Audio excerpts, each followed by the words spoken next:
What is the most fucked up thing you've seen a friend do? Help model for one of his photo shoots that was set on top of a very tall building.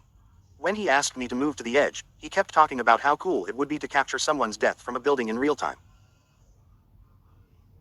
At this point, I was getting somewhat nervous. Then he gave me a little shove. I backed away and then almost slipped. His response, "See, that could have been so cool. You have mental health issues anyways, why don't you just do it and you'll be posthumously famous, which will give your life meaning." Now keep in mind, this is paraphrased, since it's been a long time ago, but that was the gist of it, and I've never forgotten how it made me feel.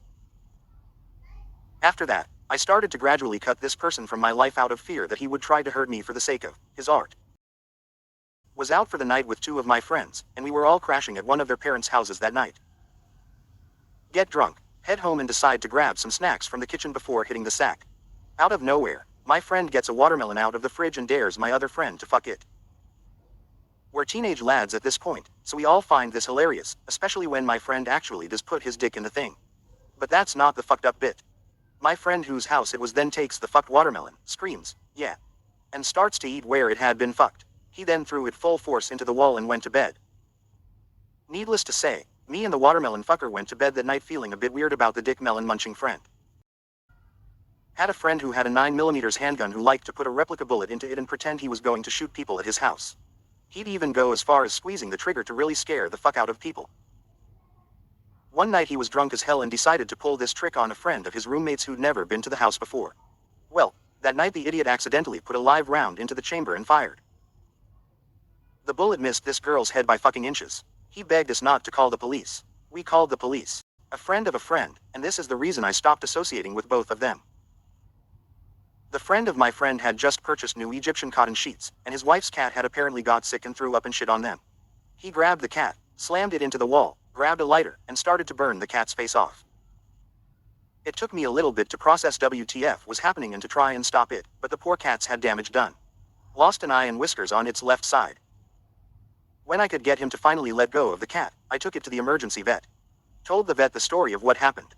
The cat was already on file for other incidents of injury, sadly, and they notified the wife.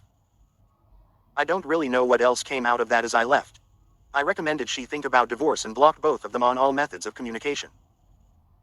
It sucked because the dude who burnt the cat was in a really good band that we would see live quite frequently, so that kind of stopped some of my social outings for a bit, but I wasn't willing to be around psychopaths like that.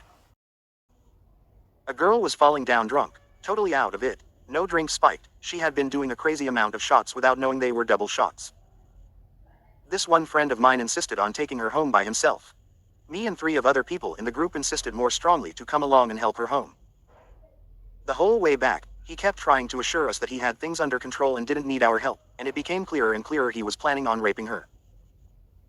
We aggressively told him to knock it off, and got her home.